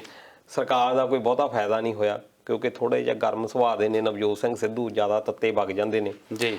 ਤੇ ਉਸ ਤੋਂ ਬਾਅਦ ਇੰਨੀਆਂ ਕੰਪਲੇਂਟਸ ਇਹਨਾਂ ਦੇ ਆਪਣੇ ਮਹਿਕਮੇ ਦੇ ਵਿੱਚ ਹੋ ਗਈਆਂ ਕਿ ਇਹਨਾਂ ਦਾ ਮਹਿਕਮਾ ਵੀ ਬਦਲਿਆ ਗਿਆ, ਇਹਨਾਂ ਨੂੰ ਫਿਰ ਬਿਜਲੀ ਦੇ ਮੰਤਰੀ ਬਣਾਇਆ ਗਿਆ, ਪਰ ਇਹਨਾਂ ਨੇ ਸਵੀਕਾਰ ਨਹੀਂ ਕੀਤਾ। ਉਹਦੇ ਇਵਜ਼ ਦੇ ਵਿੱਚ ਇਹਨਾਂ ਨੇ ਅਸਤੀਫਾ ਦੇ ਦਿੱਤਾ। ਉਸ ਤੋਂ ਬਾਅਦ ਵੱਖਰੇ ਵੱਖਰੇ ਚੱਲੇ ਆ, YouTube ਦੇ ਉੱਤੇ ਵੀ ਕੋਸ਼ਿਸ਼ ਕੀਤੀ ਪ੍ਰਚਾਰ ਦੀ, ਪਰ ਇੰਨਾ ਜ਼ਿਆਦਾ ਹੁੰਗਾਰਾ ਨਹੀਂ ਮਿਲਿਆ ਜੀ। ਪਰ ਕਾਂਗਰਸ ਨੂੰ ਵੀ ਇਹ ਪਤਾ ਆ, ਖਾਸ ਤੌਰ ਤੇ ਹਾਈ ਕਮਾਂਡ ਨੂੰ, ਕਿ ਨਵਜੋਤ ਸਿੰਘ ਸਿੱਧੂ ਵਰਗਾ ਜਿਹੜਾ ਤੇਜ਼ ਤਰਾਰ ਬੰਦਾ ਉਹ ਲੋਕਾਂ ਨੂੰ ਪ੍ਰਭਾਵਿਤ ਅੱਜ ਵੀ ਕਰ ਸਕਦਾ। ਜੀ। ਕੱਲਾ ਉਹ ਪੰਜਾਬ ਦਾ ਲੀਡਰ ਨਹੀਂ, ਉਹ ਪੂਰਾ ਨੈਸ਼ਨਲ ਲੈਵਲ ਦਾ ਲੀਡਰ ਆ, ਕਿਉਂਕਿ ਕ੍ਰਿਕਟ ਖੇਡੀ ਆ ਤੇ ਲੋਕਾਂ ਦੇ ਵਿੱਚ ਉਹਦਾ ਨਾਂ ਆ। ਦੂਜਾ ਇਹ ਆ ਕਿ ਕਮੇਡੀ ਸ਼ੋਜ਼ ਦੇ ਵਿੱਚ ਉਹ ਜਾਂਦਾ ਰਿਹਾ ਤੇ ਸਾਰੇ ਇੰਡੀਆ ਦੇ ਵਿੱਚ ਉਹਦਾ ਨਾਮ ਆ, ਲੋਕੀ ਜਾਣਦੇ ਨੇ, ਉਹਦੀਆਂ ਗੱਲਾਂ ਸੁਣਦੇ ਨੇ, ਸੁਣਨਾ ਪਸੰਦ ਕਰਦੇ ਨੇ। ਬਹੁਤ ਸਾਰੀਆਂ ਰੈਲੀਆਂ ਦੇ ਵਿੱਚ ਸਿੱਧੂ ਨੂੰ ਸੁਣਨ ਦੇ ਲਈ ਆਉਂਦੇ ਨੇ। ਹੁਣ ਆ 5 ਸਟੇਟਸ ਦੀਆਂ ਜਿਹੜੀਆਂ 2 ਮਹੀਨਿਆਂ ਦੇ ਵਿੱਚ ਚੋਣਾਂ ਹੋਣੀਆਂ, ਅਸਾਮ ਦੇ ਵਿੱਚ, ਪੱਛਮੀ ਬੰਗਾਲ, ਤਾਮਿਲਨਾਡੂ, ਪੌਂਡੀਚੇਰੀ, ਅਸਾਮ, ਇਹਨਾਂ ਦੇ ਵਿੱਚ ਹੋਣੀਆਂ। ਉਹਦੇ ਵਿੱਚ ਇਹਨਾਂ ਦੀ ਫੇਰ ਡਿਊਟੀ ਲਾਈ ਆ। ਪਹਿਲਾਂ ਉਦੋਂ ਬਿਹਾਰ ਦੇ ਵਿੱਚ ਕਿਹਾ ਜਾਂਦਾ ਸੀ ਜੀ ਇਹਨਾਂ ਨੂੰ ਜਾਣ ਬੁੱਝ ਕੇ ਪਿੱਛੇ ਕੀਤਾ ਗਿਆ, ਅਸਲ ਵਿੱਚ ਉਹਨਾਂ ਨੇ ਪਹਿਲਾਂ ਇਹਨਾਂ ਤੇ ਕੇਸ ਕੀਤਾ ਹੋਇਆ ਸੀ ਗੌਰਮੈਂਟ ਨੇ, ਉਹਦੇ ਕਰਕੇ ਗਏ ਨਹੀਂ। ਪਰ ਹੁਣ ਫਿਰ ਉਹਨਾਂ ਨੂੰ ਲਿਆਂਦਾ ਗਿਆ।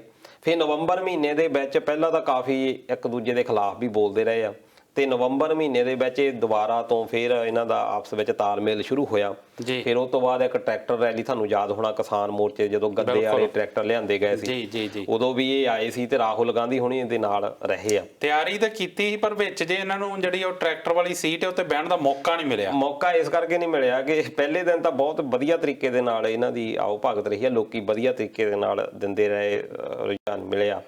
ਪਰ ਸੁਖਜਿੰਦਰ ਰੰਧਾਵਾ ਦੇ ਨਾਲ ਤੁਸੀਂ ਦੇਖਿਆ ਹੋਣਾ ਕਿ ਸਟੇਜ ਦੇ ਉੱਤੇ ਬਹਿਸ ਪੈ ਸੀ ਇਹ, ਉਹਦੇ ਵਿੱਚ ਥੋੜੀ ਜਿਹੀ ਗਰਮ ਹੋ ਗਈ ਇਹਨਾਂ ਦੀ ਗੱਲ। ਉਸ ਤੋਂ ਬਾਅਦ ਉਹ ਹਾਈ ਕਮਾਂਡ ਨੇ ਲਿਆ ਵੀ ਨੋਟਿਸ, ਤੇ ਉਹ ਅਮਰਿੰਦਰ ਸਿੰਘ ਹੋਣਾ ਨੇ ਕਹਿ ਦਿੱਤਾ ਵੀ ਇਹ ਦੇਖੋ ਖਰਾਬ ਕਰਦਾ। ਉਸ ਤੋਂ ਬਾਅਦ ਉਹੋ ਜਿਹਾ ਜਿਹਦਾ ਟਾਈਮ ਇਹਨਾਂ ਨੂੰ ਦਿੱਤਾ ਨਹੀਂ ਗਿਆ, ਇੱਕ ਤਰ੍ਹਾਂ ਦੇ ਨਾਲ ਕਾਰਨਰ ਦੇ ਉੱਤੇ ਫੇਰ ਕਰ ਦਿੱਤਾ ਗਿਆ ਤੇ ਕਾਜ ਫੇਰ ਸੱਦਿਆ ਗਿਆ। ਉਹਦੇ ਵਿੱਚ ਮੇਨ ਭੂਮਿਕਾ ਪ੍ਰਸ਼ਾਂਤ ਕਿਸ਼ੋਰ ਦੀ ਮੰਨੀ ਜਾਂਦੀ ਹੈ, ਕਿਉਂਕਿ ਉਹ ਵੀ ਕਾਂਗਰਸ ਦੇ ਵਿੱਚ ਆ ਚੁੱਕੇ ਨੇ। ਪ੍ਰਸ਼ਾਂਤ ਕਿਸ਼ੋਰ ਇਹਨਾਂ ਨੂੰ ਲੈ ਕੇ ਆਏ ਸੀ ਕਾਂਗਰਸ ਵਿੱਚ ਉਸ ਵੇਲੇ, ਕਿਉਂਕਿ ਇਹ ਡਾਵਾਡੋਲੇ ਸੀਗੇ, ਆਮ ਆਦਮੀ ਪਾਰਟੀ ਵਿੱਚ ਵੀ ਜਾਣਾ ਚਾਹੁੰਦੇ ਸੀ, ਇੱਧਰ ਵੀ ਆਉਣਾ ਚਾਹੁੰਦੇ ਸੀ। ਪ੍ਰਸ਼ਾਂਤ ਕਿਸ਼ੋਰ ਦਾ ਮੇਨ ਮੰਨਿਆ ਜਾਂਦਾ। ਪਰ ਜਿੱਥੇ ਤੱਕ ਇਹ ਚਾਹ ਪਾਰਟੀ ਦੀ ਗੱਲ ਹੈ, ਇਹਦੇ ਵਿੱਚ ਜਿਹੜਾ ਹਾਈ ਕਮਾਂਡ ਦੇ ਪੰਜਾਬ ਦੇ ਇੰਚਾਰਜ ਹਰੀਸ਼ ਰਾਵਤ, ਉਹਨਾਂ ਦਾ ਵੱਡਾ ਯੋਗਦਾਨ ਹੈ। ਉਹਨਾਂ ਨੇ ਇਹਨਾਂ ਨੂੰ ਪਹਿਲਾਂ ਲਿਆਂਦਾ, ਉਹਨਾਂ ਨਾਲ ਗੱਲਬਾਤ ਕੀਤੀ, ਫਿਰ ਉਸ ਤੋਂ ਬਾਅਦ ਉਹਨਾਂ ਨਾਲ ਕੈਪਟਨ ਅਮਰਿੰਦਰ ਸਿੰਘ ਨਾਲ ਗੱਲਬਾਤ ਕੀਤੀ। ਉਹਨਾਂ ਨੇ ਬਹੁਤ ਵੱਡੀ ਭੂਮਿਕਾ ਨਿਭਾਈ ਆ ਮਤਭੇਦ ਦੂਰ ਕਰਨ ਦੇ ਲਈ। ਪਰ ਉਹ ਸਿੱਧੂ ਸਾਹਿਬ ਆ, ਜਿੱਦਾਂ ਕੱਲ ਵੀ ਟਵੀਟ ਕਹਿ ਦਿੱਤਾ, ਟਵੀਟ ਇਹਨਾਂ ਨੇ ਕਰ ਦਿੱਤਾ। ਬਿਲਕੁਲ, ਮੈਂ ਉਹ ਟਵੀਟ ਦੀ ਗੱਲ ਜ਼ਰੂਰ ਕਰਨੀ ਚਾਹੁੰਦਾ ਸੀ, ਕਿਉਂਕਿ ਉਹਨਾਂ ਨੇ ਵਿੱਚ ਕਿਹਾ ਕਿ ਜਿਹੜੇ ਚੰਗੇ ਬੰਦੇ ਉਹ ਮਤਲਬ ਹੀ ਨਹੀਂ ਹੁੰਦੇ, ਅੱਛੇ ਇਨਸਾਨ ਮਤਲਬ ਹੀ ਨਹੀਂ ਹੁੰਦੇ, ਉਹ ਸਿਰਫ ਦੂਰ ਹੋ ਜਾਂਦੇ ਆ। ਤੁਸੀਂ ਇਹ ਅੱਛੇ ਇਨਸਾਨ ਤੋਂ ਕੀ ਭਾਵ, ਉਹ ਕਿਹਨੂੰ ਅੱਛੇ ਇਨਸਾਨ ਕਹਿ ਰਹੇ, ਕਿਹਨੂੰ ਮਤਲਬੀ ਕਹਿ ਰਹੇ ਆ, ਕਿੱਦਾਂ ਦੇਖਦੇ ਹੋ ਤੁਸੀਂ? ਕਿਸੇ ਬੰਦੇ ਨੂੰ ਯਾਨੀ ਜੋਸ਼ੀ ਬਣਨਾ, ਤੁਸੀਂ ਵੀ ਬਣ ਸਕਦੇ ਆ ਜੀ। ਤੁਸੀਂ ਇੱਕ ਹੀ ਗੱਲ ਕਹਿ ਦੋ ਕਿਸੇ ਵੀ ਬੰਦੇ ਨੂੰ, ਤੁਸੀਂ ਇੱਕ ਗੱਲ ਕਹਿ ਦੋ ਕਿ ਬਈ ਤੂੰ ਸਾਰਿਆਂ ਦਾ ਹੀ ਭਲਾ ਚਾਹੁੰਦਾ, ਪਰ ਤੇਰਾ ਭਲਾ ਨਹੀਂ ਕੋਈ ਚਾਹੁੰਦਾ ਜੀ। ਇਹ ਦੁਨੀਆ ਦੇ ਹਰ ਬੰਦੇ ਦੇ ਉੱਤੇ ਢੁੱਕਦੀ ਹੈ, ਚਾਹੇ ਕਿਸੇ ਗੋਰੇ ਦੇ ਉੱਤੇ ਗੱਲ ਕਰ ਲਓ, ਕਿਉਂਕਿ ਹਰ ਇਨਸਾਨ, ਮੈਂ ਵੀ ਆ, ਤੁਸੀਂ ਵੀ ਆ, ਹਰ ਇਨਸਾਨ ਆਪਣੇ ਆਪ ਵਿੱਚ ਇਹ ਸੋਚਦਾ ਕਿ ਮੈਂ ਬਹੁਤ ਚੰਗਾ, ਮੈਂ ਬਹੁਤ ਚੰਗੇ ਕੰਮ ਕਰਦਾ। ਦੂਜਾ ਬੰਦਾ ਜਿਹੜਾ ਮੇਰੇ ਲਈ ਮਾੜਾ ਸੋਚਦਾ। ਇਸ ਕਰਕੇ ਜੇ ਆਪਣੀ ਔਸਤ ਦੇ ਵਿੱਚ ਇਹ ਗੱਲ ਕਹਿੰਦੀ ਆ, ਹੁਣ ਤੁਸੀਂ ਕਵੀ ਸੁਣ ਲਓ, ਕਵੀ ਜਿਹੜੇ ਆ ਉਹ ਦੂਜੇ ਵੱਲ ਉਂਗਲਾਂ ਇੱਕ ਰੱਖਦੇ ਆ, 4 ਉਂਗਲਾਂ ਆਪਣੇ ਵੱਲ ਕਰੀ ਬੈਠੇ ਹੁੰਦੇ, ਉਹ ਫਿਰ ਦੂਜੇ ਕਵੀ ਉਹਨਾਂ 'ਚ ਉਹ 4 ਉਂਗਲਾਂ ਦੱਸ ਦਿੰਦੇ, ਤੇਰੀ ਚਾਹ ਕਮੀ ਆ, ਤੇਰੀ ਚਾਹ ਕਮੀ ਆ। ਏਦਾਂ ਪੋਲੀਟੀਕਲ ਲੀਡਰ ਹੁੰਦੇ ਆ ਇਹ। ਫਿਰ ਜਦੋਂ ਉਂਗਲੀ ਕਰਦੇ ਆ, ਉਹ ਫਿਰ 4 ਉਂਗਲਾਂ ਤਾਂ ਆਪਣੇ ਵੱਲ ਹੁੰਦੀਆਂ, ਉਹ ਫਿਰ ਹੌਲੀ ਹੌਲੀ ਜਦੋਂ ਮੌਕੇ ਆਉਂਦੇ ਆ, ਫਿਰ ਹੌਲੀ ਹੌਲੀ ਕੱਢੇ ਜਾਂਦੇ ਆ। ਪਰ ਇਹਨਾਂ ਦੀ ਇੱਕ ਖਾਸੀਅਤ ਇਹ ਜ਼ਰੂਰ ਮੰਨੀ ਜਾਂਦੀ ਆ ਵੀ ਅਜੇ ਤੱਕ ਕਰਪਸ਼ਨ ਦਾ ਕੋਈ ਇਦਾਂ ਦਾ ਨਹੀਂ ਆਇਆ ਕਿ ਜਿਹਦੇ ਨਾਲ ਕਿ ਡੀਫੇਮ ਹੋ ਸਕਣ। ਪਰ ਬਹੁਤ ਸਾਰੀਆਂ ਇਦਾਂ ਦੀਆਂ ਖਾਮੀਆਂ ਹੋ ਜਾਂਦੀਆਂ, ਪਰ ਲੋਕਾਂ ਦੇ ਵਿੱਚ ਅਜੇ ਵੀ ਨਾ ਆ। ਤੇ ਹੁਣ ਜਿਹੜੇ ਉਹ ਟਵੀਟ ਦਾ ਇੱਕ ਤਰ੍ਹਾਂ ਕਹਿ ਲਓ ਵੀ ਮਿਲਣ ਵੀ ਜਾ ਰਹੇ ਆ, ਇੱਕ ਤਰ੍ਹਾਂ ਨਾਲ ਵਾਰਨਿੰਗ ਵੀ ਦੇ ਰਹੇ ਆ, ਕਿਉਂਕਿ ਇਹਨਾਂ ਦੀ ਪਹਿਲਾਂ ਜਦੋਂ ਕਾਂਗਰਸ ਦੇ ਵਿੱਚ ਆਏ ਵੀ ਸੀ, ਉਦੋਂ ਇਹਨਾਂ ਦੀ ਇੱਕ ਮੰਗ ਸੀ, ਜਾਂ ਇਹਨਾਂ ਨੂੰ ਇੱਕ ਦਿੱਤਾ ਗਿਆ ਸੀ, ਆਫਰ ਦਿੱਤਾ ਗਿਆ ਸੀ ਕਿ ਤੁਹਾਨੂੰ ਉਪ ਮੁੱਖ ਮੰਤਰੀ ਬਣਾਇਆ ਜਾਣਾ। ਹੁਣ ਫਿਰ ਉਹਨਾਂ ਨੇ ਇਹ ਇਤਰਾਜ਼ ਵੀ ਹੋ ਸਕਦਾ ਕਿ ਹੁਣ ਉਪ ਮੁੱਖ ਮੰਤਰੀ ਤੋਂ ਬਾਅਦ ਇਹਨਾਂ ਨੂੰ ਸ਼ਾਇਦ ਲੱਗਦਾ ਸੀ ਕਿ ਅਗਲਾ ਮੁੱਖ ਮੰਤਰੀ ਲਈ ਮੈਨੂੰ ਸ਼ਾਇਦ ਕਰ ਦੇਣਗੇ। ਪਰ ਕੈਪਟਨ ਅਮਰਿੰਦਰ ਸਿੰਘ ਜਿਨ੍ਹਾਂ ਨੇ ਪਿਛਲੀਆਂ ਚੋਣਾਂ ਇਸ ਕਰਕੇ ਲੜੀਆਂ ਸੀ ਵੀ ਮੇਰੀ ਲਾਸਟ ਚੋਣ ਆ ਇਹ, ਲੋਕਾਂ ਨੇ ਵੋਟਾਂ ਵੀ ਬਹੁਤ ਪਾਈਆਂ ਕਿ ਲਾਸਟ ਹੈ ਚਲੋ, ਹਨਾ, ਤੇ ਪਰ ਉਹਨਾਂ ਨੇ ਕਹਿਤਾ ਜੀ ਨਹੀਂ ਜੀ ਅਜੇ ਮੇਰੀ ਲਾਸਟ ਕਿੱਥੇ, ਅਜੇ ਤਾਂ ਮੈਂ ਠੀਕ ਹੈ, ਮੈਂ ਤਾਂ ਜੀ ਜਵਾਨ ਹਾਂ। ਹੁਣ ਇਹਨਾਂ ਨੂੰ ਫੇਰ ਡਰ ਉਸ ਗੱਲ ਦਾ ਪਿਆ ਹੋਇਆ ਹੈ, ਤੇ ਹੁਣ ਇਹ ਦੇਖਦੇ ਆ, ਇਹ ਕਿਹਾ ਵੀ ਜਾਂਦਾ ਆ ਵੀ ਉਪ ਮੁੱਖ ਮੰਤਰੀ ਦੇ ਤੌਰ ਦੇ ਉੱਤੇ ਲਿਆਂਦਾ ਜਾ ਸਕਦਾ। ਚਾਹ ਡਿਪਲੋਮੈਸੀ ਹੋ ਰਹੀ, ਇਹਨੂੰ ਕਿੱਦਾਂ ਦੇਖਦੇ ਹੋ, ਇਹਦੇ ਵਿੱਚ ਕੀ ਨਿਕਲ ਕੇ ਆ ਸਕਦਾ ਆ? ਕਿਉਂਕਿ ਇਹ ਵੀ ਚਰਚਾ ਚੱਲ ਰਹੀ ਕਿ ਜਿਹੜੀ ਸੂਬਾ ਪੰਜਾਬ ਸੂਬੇ ਦੀ ਪ੍ਰਧਾਨਗੀ ਵੀ ਦਿੱਤੀ ਜਾ ਸਕਦੀ ਹੈ ਉਹਨਾਂ ਨੂੰ। ਉਹਦੇ ਵਿੱਚ ਵੀ 2 ਚੀਜ਼ਾਂ ਹੈਗੀਆਂ। ਕੈਪਟਨ ਅਮਰਿੰਦਰ ਸਿੰਘ ਨੇ ਪਹਿਲਾਂ ਹੀ ਦੱਸ ਦਿੱਤਾ ਆ ਕਿ ਜਿਹੜੀਆਂ ਹੁਣ ਚੋਣਾਂ ਹੋ ਕੇ ਹਟੀਆਂ ਨਗਰ ਪੰਚਾਇਤਾਂ ਦੀਆਂ, ਨਗਰ ਕੌਂਸਲਸ ਦੀਆਂ, ਉਹਦੇ ਵਿੱਚ ਮੇਨ ਹਿੰਦੂ ਲੌਬੀ ਨੇ VOTING ਬਹੁਤ ਕੀਤੀ ਆ ਕਾਂਗਰਸ ਨੂੰ। ਇਸ ਕਰਕੇ ਉਹ ਕਹਿੰਦੇ ਵੀ ਜੇ ਅਸੀਂ ਕਿਸੇ ਨੂੰ ਸਿੱਖ ਚਿਹਰੇ ਨੂੰ ਅੱਗੇ ਲੈ ਕੇ ਆਉਂਦੇ ਆ ਤਾਂ ਹੋ ਸਕਦਾ ਕਿ ਜਿਹੜਾ ਹਿੰਦੂ ਵਰਗ ਆ ਉਹ ਸਾਡੇ ਨਾਲ ਨਾਰਾਜ਼ ਹੋ ਜਾਵੇ, ਜਿਨ੍ਹਾਂ ਨੇ ਸਾਡੇ ਲਈ, ਕਿਉਂਕਿ ਭਾਜਪਾ ਤੋਂ ਹੁਣ ਉਹ ਟੁੱਟੇ ਹੋਏ ਆ। ਹੁਣ ਸਾਨੂੰ ਚਾਹੀਦਾ ਹੈ ਕਿ ਅਸੀਂ ਹਿੰਦੂ ਵਰਗ ਨੂੰ ਹੀ ਅੱਗੇ ਰੱਖੀਏ। ਇੱਕ ਤਰ੍ਹਾਂ ਦੇ ਨਾਲ ਉਹਨਾਂ ਦਾ ਇਸ਼ਾਰਾ ਜਿਹੜਾ ਆ ਸੁਨੀਲ ਜਾਖੜ ਵੱਲ ਆ ਜੀ ਵੀ ਉਹੀ ਰਹਿਣ। ਬਿਲਕੁਲ। ਦੂਜਾ ਉਹਨਾਂ ਦਾ ਇਸ਼ਾਰਾ ਇਹ ਰਿਹਾ ਆ ਕਿ ਦਲਿਤ ਵਰਗ ਨੂੰ ਵੀ ਸਾਡੇ ਨਾਲ ਰੱਖਣਾ ਪੈਣਾ ਜੀ, ਕਿ ਦਲਿਤ ਵਰਗ ਦਾ ਮੇਨ ਯੋਗਦਾਨ ਹੈ। ਜਿੰਨੀਆਂ ਵੀ ਪਿਛਲੀਆਂ ਸੀਟਾਂ ਜਿਹੜੀਆਂ ਰਹੀਆਂ, ਪਿਛਲੀ ਸਰਕਾਰ ਬਣੀ ਆ, ਉਹਦੇ ਵਿੱਚ ਬਹੁਤ ਵੱਡਾ ਇੱਕ ਯੋਗਦਾਨ ਸੀ ਜੀ। ਹੁਣ ਉਹਨਾਂ ਨੇ ਕੀ ਰੱਖਿਆ ਕਿ ਸਰਕਾਰ ਇਹ ਚਾਹੁੰਦੀ ਸੀ, ਜਾਣੀ ਇਹ ਕਨਸੋਆਂ ਨਿਕਲਦੀਆਂ ਰਹੀਆਂ ਕਿ ਜੇ ਉਪ ਮੁੱਖ ਮੰਤਰੀ ਨਵਜੋਤ ਸਿੰਘ ਸਿੱਧੂ ਬਣਦੇ ਆ ਜੀ ਤਾਂ ਨਾਲ ਇੱਕ ਉਪ ਮੁੱਖ ਮੰਤਰੀ ਦਲਿਤ ਤੋਂ ਵੀ ਬਣਾਏ ਜਾ ਸਕਦੇ ਆ। ਇੱਕ ਤਰ੍ਹਾਂ ਦੇ ਨਾਲ ਉਹ ਦੋ ਕਿੱਥੇ ਇੱਕ ਦੀ ਵਿੱਚ ਪਾਵਰ ਹੋਣੀ, ਕਿੱਥੇ ਦੋ ਬਣਾ ਦੇਣੇ ਆ। ਇਸ ਕਰਕੇ ਉਹ ਵੀ ਪਰ ਇਹਦੇ ਵਿੱਚ ਮੈਨੂੰ ਇਹ ਲੱਗਦਾ ਵੀ ਇਹ ਤੋਂ ਕੋਈ ਇਹੀ ਆ ਕਿ 2022 ਤੱਕ ਇਹਨਾਂ ਨੂੰ ਕਿੱਦਾਂ ਸਾਂਭਣਾ ਜੀ, ਕੀ ਡਿਊਟੀਆਂ ਦਿੱਤੀਆਂ ਜਾ ਸਕਦੀਆਂ, ਕੀ ਆਪਣੇ ਵਿੱਚ ਅਰੇਂਜਮੈਂਟ ਹੁੰਦੀ ਆ, ਕਿਉਂਕਿ ਬੜਾ ਕੁਝ ਲੁਕਿਆ ਹੁੰਦਾ ਤੇ 2022 ਤੱਕ ਇਹਨਾਂ ਦੀਆਂ ਕੀ ਭੂਮਿਕਾ ਹੋਣਗੀਆਂ ਤੇ ਉਹਦੇ ਬਾਰੇ ਸ਼ਾਇਦ ਅੱਜ ਗੱਲਬਾਤ ਹੋਵੇ। ਬਿਲਕੁਲ। ਇਹਦੇ ਨਾਲ ਦਲਜੀਤ ਜੀ ਪਿੱਛੇ ਜੇ ਇਹ ਵੀ ਅਟਕਲਾਂ ਲੱਗਣ ਲੱਗ ਪਈਆਂ ਸੀ ਕਿ ਸ਼ਾਇਦ ਸਿੱਧੂ ਸਾਹਿਬ ਜਿਹੜੇ ਉਹ ਕਾਂਗਰਸ ਨੂੰ ਛੱਡ ਦੇਣਗੇ, ਪਰ ਮੇਰੇ ਖਿਆਲ ਚਾਹ ਡਿਪਲੋਮੈਸੀ ਨਾਲ ਉਸ ਚੀਜ਼ ਤੇ ਵਿਰਾਮ ਲੱਗ ਗਿਆ ਕਿ ਫਿਲਹਾਲ ਉਹ ਕਿਤੇ ਨਹੀਂ ਜਾ ਰਹੇ। ਦੇਖੋ ਜੇ ਛੱਡ ਦੇਣਗੇ ਤਾਂ ਜਾਣਗੇ ਕਿੱਥੇ? ਜਦੋਂ ਬੰਦੇ ਨੇ ਕਿਸੇ ਨੇ ਛੱਡਣਾ ਕੁਛ, ਉਹਦੇ ਕੋਲ ਦੋ ਨਿਸ਼ਾਨੇ ਹੁੰਦੇ ਆ, ਜਾਂ ਤਾਂ ਉਹ ਬਹਿ ਜਾਵੇ ਘਰ ਜੀ ਵੀ ਮੈਂ ਕੁਛ ਨਹੀਂ ਕਰਨਾ, ਉਹ ਹੁੰਦਾ, ਤੇ ਦੂਜਾ ਹੁੰਦਾ ਆ ਵੀ ਮੈਂ ਇੱਥੋਂ ਛੜੱਪਾ ਮਾਰ ਕੇ ਦੂਜੇ 'ਚ ਜਾਣਾ। ਹੁਣ ਛੜੱਪਾ ਜਿਹੜਾ ਮਾਰਨਾ ਸੀ ਉਹ ਪਹਿਲਾਂ ਕਿਹਾ ਜਾਂਦਾ ਸੀ ਵੀ ਜਿੱਥੋਂ ਆਏ ਆ ਛੜੱਪਾ ਮਾਰ ਕੇ ਉੱਥੇ ਜਾਣਾ ਭਾਜਪਾ ਦੇ ਵਿੱਚ। ਪਰ ਭਾਜਪਾ ਦਾ ਜੇ ਇਸ ਤਰ੍ਹਾਂ ਦੇ ਨਾਲ ਡੀਫੇਮ ਹੋਇਆ, ਮੈਨੂੰ ਲੱਗਦਾ ਕਿ ਇੱਕ ਜਿਹੜਾ ਅਕਲਮੰਦ ਬੰਦਾ ਉਹ ਡੁੱਬਦੀ ਕਿਸ਼ਤੀ ਦੇ ਉੱਤੇ ਨਹੀਂ ਚੜਦਾ। ਬਿਲਕੁਲ।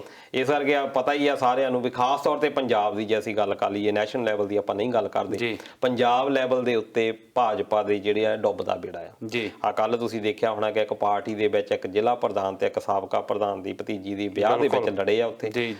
ਦੱਸਦੇ ਆ ਵੀ ਉੱਥੇ ਤਾਂ ਮਾਰਕਟਾਈ ਹੋਣੇ ਲੱਗੇ ਸੀ ਸਿਰਫ ਕਿਸਾਨ ਬਿੱਲਾਂ ਤੋਂ। ਕਿਸਾਨ ਬਿੱਲਾਂ ਤੋਂ ਆਪਸ ਵਿੱਚ ਵੀ ਇੰਨੇ ਜ਼ਿਆਦਾ ਹੋਏ ਆ, ਗਰੁੱਪਿਜ਼ਮ ਇੰਨਾ ਜ਼ਿਆਦਾ ਬਣ ਚੁੱਕਾ। ਹੁਣ ਉਹ ਜਾਣਗੇ ਕਿੱਧਰ? ਆਮ ਆਦਮੀ ਪਾਰਟੀ ਦੇ ਵਿੱਚ ਉਧਰ ਭਗਵੰਤ ਮਾਨ ਹੁਣੀ ਨਹੀਂ ਪੈਰ ਲੱਗਣ ਦਿੰਦੇ ਕਿਸੇ ਦਾ ਤੇ ਉਹ ਕੇਜਰੀਵਾਲ ਸਾਹਿਬ ਵੀ ਉਧਰੋਂ ਸਾਰੇ ਕਮਾਂਡ ਸਾਂਭ ਰਹੇ ਆ ਤੇ ਉਧਰ ਵੀ ਉਹਨਾਂ ਦਾ ਲੱਗਦਾ ਨਹੀਂ। ਹੁਣ ਉਹ ਸੋਚਣ ਵਾਲੀ ਇਹੀ ਆ ਉਹਨਾਂ ਦੇ ਮਨ ਦੇ ਅੱਗੇ ਵੀ ਅਸੀਂ ਜਾਈਏ ਕਿੱਦਾਂ, ਵੀ ਹੋ ਸਕਦਾ ਵੀ ਲੈ ਦੇ ਕੇ ਇੱਥੇ ਸਮਝੌਤੇ ਹੋਣ, ਘਰ ਬੈਠਣ ਵਾਲੇ ਹੈ ਨਹੀਂ। ਸੋ ਵੇਖਦੇ ਹਾਂ ਜਿੱਦਾਂ ਤੁਸੀਂ ਕਿਹਾ ਕਿ ਜਿਹੜੀ ਕਾਂਗਰਸ ਦਾ ਆ ਉਹਨਾਂ ਦੀ ਪੂਰੀ ਕੋਸ਼ਿਸ਼ ਹੈ ਕਿ ਉਹ ਕਿਸੇ ਨਾ ਕਿਸੇ ਤਰੀਕੇ ਜਿਹੜੀਆਂ ਸਿੱਧੂ ਸਾਹਿਬ ਦਾ ਜਿਹੜਾ ਟੈਲੈਂਟ ਹੈ ਉਹਨੂੰ ਵਰਤਣ। ਆਉਣ ਵਾਲੇ ਦਿਨਾਂ 'ਚ ਕਾਫੀ ਇਹ ਗੱਲ ਕਲੀਅਰ ਹੋ ਜਾਊਗੀ ਕਿ ਉਹਨਾਂ ਨੂੰ ਜ਼ਿੰਮੇਵਾਰੀਆਂ ਦਿੱਤੀਆਂ ਜਾਂਦੀਆਂ।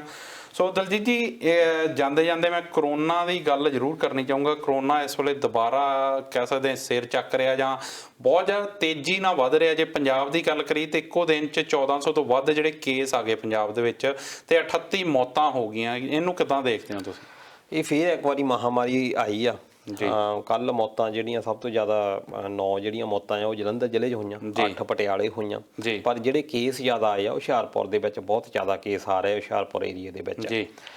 ਜੇ ਆਪਾਂ ਟੀਕਾਕਰਨ ਦੀ ਗੱਲ ਕਰੀਏ ਕਿ ਵੱਡੇ ਸ਼ਹਿਰਾਂ ਦੇ ਵਿੱਚ ਟੀਕਾਕਰਨ ਹੋ ਰਿਹਾ, ਕੋਈ 3 ਕਰੋੜ ਦੇ ਕਰੀਬ ਡੋਜ਼ ਹੁਣ ਤੱਕ ਦਿੱਤੀਆਂ ਜਾ ਚੁੱਕੀਆਂ। ਪਰ ਉਹ ਡੋਜ਼ ਕਿਹਨਾਂ ਨੂੰ ਦਿੱਤੀਆਂ ਜਾ ਰਹੀਆਂ? ਉਹ ਦਿੱਤੀਆਂ ਜਾ ਰਹੀਆਂ ਜਿਹੜੇ ਫਰੰਟ ਲਾਈਨ ਦੇ ਉੱਤੇ, ਚਾਹੇ ਡਾਕਟਰ ਆ, ਪੈਰਾਮੈਡੀਕਲ ਸਟਾਫ ਆ, ਜਾਂ ਜਿਹੜੇ ਬਜ਼ੁਰਗ ਆ 60 ਸਾਲ ਤੋਂ ਉੱਤੇ ਜਾਂ 65 ਸਾਲ ਤੋਂ ਉੱਤੇ, ਉਹਨਾਂ ਨੂੰ। ਹੁਣ ਜਿਹੜੇ ਆਮ ਲੋਕ ਆ ਜੀ ਉਹਨਾਂ ਦੇ ਵਿੱਚ ਕਰੋਨਾ ਜਿਹੜਾ ਆ ਇਸੇ ਤਰ੍ਹਾਂ ਫੇਰ ਸਿਰ ਚੱਕਿਆ। ਹੁਣ ਜਿਹੜੇ ਕੇਸ 200 ਜਾਂ 300 ਸੀ ਪੰਜਾਬ ਦੇ ਵਿੱਚ ਜਨਵਰੀ ਮਹੀਨੇ ਦੇ ਵਿੱਚ, ਲੈਸ ਦੈਨ 200 ਵੀ ਰਹੇ ਆ, ਉਹ ਜਿਹੜੇ ਇੱਕਦਮੇ 1000 ਤੋਂ ਉੱਤੇ ਹੋ ਜਾਣਾ, ਇਹ ਬੜਾ ਇੱਕ ਚੈਲੰਜਿੰਗ ਫੇਰ ਟਾਸਕ ਹੋਇਆ। ਤੇ ਅੱਜ ਪ੍ਰਧਾਨ ਮੰਤਰੀ ਮੋਦੀ ਸਾਹਿਬ ਉਹਨਾਂ ਨੇ ਮੀਟਿੰਗ ਵੀ ਸੱਦੀ ਹੋਈ ਆ ਸਾਰੇ ਸਟੇਟ ਦੇ ਮੁੱਖ ਮੰਤਰੀਆਂ ਦੇ ਨਾਲ। ਇਹ ਵੀ ਹੋ ਸਕਦਾ ਕਿ ਉਹ ਲੋਕਡਾਊਨ ਫੇਰ ਕਹਿ ਦੇਣ, ਪਰ ਲੋਕਡਾਊਨ ਦੀ ਵਜ੍ਹਾ ਦੇ ਵਿੱਚ ਇਹ ਵੀ ਹੋ ਸਕਦਾ ਕਿ ਕਿਸਾਨ ਮੋਰਚੇ ਨੂੰ ਕਿਸੇ ਤਰ੍ਹਾਂ ਦਾ ਕੋਈ ਨੁਕਸਾਨ ਪਹੁੰਚਾਉਣਾ ਹੋਵੇ, ਜਿੱਦਾਂ ਸ਼ਹੀਨ ਬਾਗ ਦੇ ਵਿੱਚ ਕਿਹਾ ਗਿਆ। ਤੇ ਹੁਣ ਉਹ ਲੋਕਡਾਊਨ ਦਾ ਪਾਸਾ ਜਿਹੜਾ ਆ ਕਿੱਧਰ ਨੂੰ ਜਾਂਦਾ ਆ, ਇਹ ਵੀ ਦੇਖਣ ਵਾਲੀ ਗੱਲ ਹੋਣੀ ਆ। ਪਰ ਜਿਹੜੇ ਲੋਕ ਇੱਕ ਅਫਵਾਹਾਂ ਵੀ ਚੱਲ ਰਹੀਆਂ, ਕਿਉਂਕਿ ਲੋਕ ਜਿਹੜੇ ਆ ਇਹ ਕਿਹਾ ਜਾਂਦਾ ਕਿ ਪਹਿਲੀ ਤਾਂ ਡੋਜ਼ ਲਵਾ ਗਏ ਆ, ਦੂਜੀ ਦੇ ਵਿੱਚ ਆਏ ਨਹੀਂ, ਕਿਉਂਕਿ ਇਹਦੇ ਸਾਈਡ ਇਫੈਕਟ ਵੀ ਸਾਹਮਣੇ ਆਏ ਆ। ਪਰ ਫਿਰ ਵੀ ਜਿਹੜਾ ਕਹਿ ਸਕਦੇ ਆ ਤੁਸੀਂ ਵੀ ਇਹ ਅਜੇ ਕੰਮ ਕਰਦੀ ਆ ਇਹ ਜਿਹੜੀ ਦਵਾਈ ਆ। ਹੁਣ ਜਿਹੜੇ ਵੱਡੇ ਸ਼ਹਿਰ ਆ ਉਹਨਾਂ ਦੇ ਵਿੱਚ ਬਹੁਤ ਸਾਰੇ ਲੋਕ ਅੱਗੇ ਆ ਰਹੇ ਆ ਐਸ ਕੰਪੇਅਰ ਟੂ ਪਿੰਡਾਂ ਦੇ ਵਿੱਚ। ਅਜੇ ਇੱਦਾਂ ਰੁਝਾਨ ਹੈ ਨਹੀਂ ਇਹ ਟੀਕਾ ਲਵਾਉਣ ਦਾ।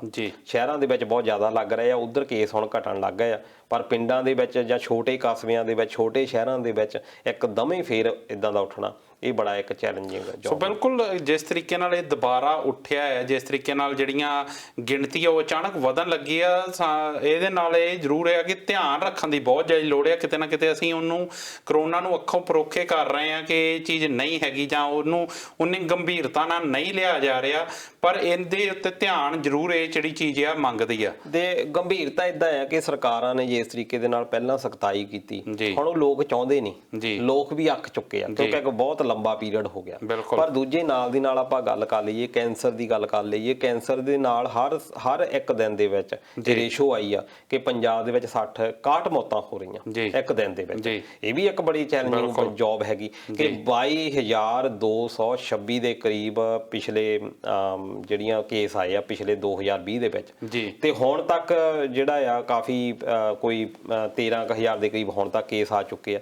ਜੇ ਕਹਿ ਦਈਏ ਕਿ ਇਹ ਜਿਹੜਾ ਕੈਂਸਰ ਆ ਖਾਸ ਤੌਰ ਤੇ ਬਰਨਾਲਾ, ਮੁਕਤਸਰ ਜਾਂ ਜਿਹੜਾ ਫਾਜ਼ਿਲਕਾ, ਜਲਾਲਾਬਾਦ ਏਰੀਆ ਆ ਜਾਂ ਨਾਰਮਾ ਪੱਟੀ ਜਿਹਨੂੰ ਆਪਾਂ ਕਹਿ ਦਿੰਦੇ, ਉੱਥੇ ਕੈਂਸਰ ਦੇ ਬਹੁਤ ਜ਼ਿਆਦਾ ਆ ਰਹੇ ਆ। ਕਰੋੜਾਂ ਰੁਪਈਆ ਉੱਥੇ ਲਗਾ ਰਹੀ ਹੈ ਗਵਰਨਮੈਂਟ, ਪਰ ਉਸ ਤਰੀਕੇ ਦਾ ਰਿਜ਼ਲਟ ਉੱਥੇ ਨਹੀਂ ਮਿਲ ਰਿਹਾ। ਕਰੋਨਾ ਤਾਂ ਇੱਕ ਪਾਸੇ ਤਰਾਸਦੀ ਬਣੀ ਹੋਈ ਆ, ਪੰਜਾਬ ਦੇ ਵਿੱਚ ਕੈਂਸਰ ਜਿਹੜਾ ਆ ਉਹ ਵੀ ਬਹੁਤ ਵੱਡੇ ਤਰੀਕੇ ਦੇ ਨਾਲ ਅੱਗੇ ਵੱਧ ਰਿਹਾ। ਜੀ, ਤੇ ਦਲਜੀਤ ਜੀ ਉਧਰ ਪ੍ਰਧਾਨ ਸਾਹਿਬ ਨੂੰ ਵੀ ਕਰੋਨਾ ਨੇ ਘੇਰ ਲਿਆ। ਇੱਕ ਬੰਨੇ 2022 ਦਾ ਜਿਹੜਾ ਵਿਗਲ ਵੱਜ ਚੁੱਕਾ ਆ, ਰੈਲੀਆਂ ਦਾ ਦੌਰ ਆ, ਤੇ ਉਧਰੋਂ ਉਹਨਾਂ ਨੇ ਟਵੀਟ ਕਰਤਾ ਕਿ ਮੈਨੂੰ ਇਕਾਂਤਵਾਸ ਕਰਨਾ ਪਿਆ ਆਪਣੇ ਆਪ ਨੂੰ। ਮੈਂ ਸੁਖਬੀਰ ਸਿੰਘ ਬਾਦਲ ਹੋਣਾ ਦੀ ਗੱਲ ਕਰਦਾ ਖਾਸ ਤੌਰ ਤੇ ਜਿਹੜੇ ਬੰਦਿਆਂ ਨੇ ਆ 2-3 ਦਿਨਾਂ ਤੋਂ ਸੈਲਫੀਆਂ ਲਈਆਂ ਪ੍ਰਧਾਨ ਸਾਹਿਬ ਨਾਲ, ਉਹਨਾਂ ਦਾ ਬਹੁਤ ਔਖਾ ਹੋਣਾ।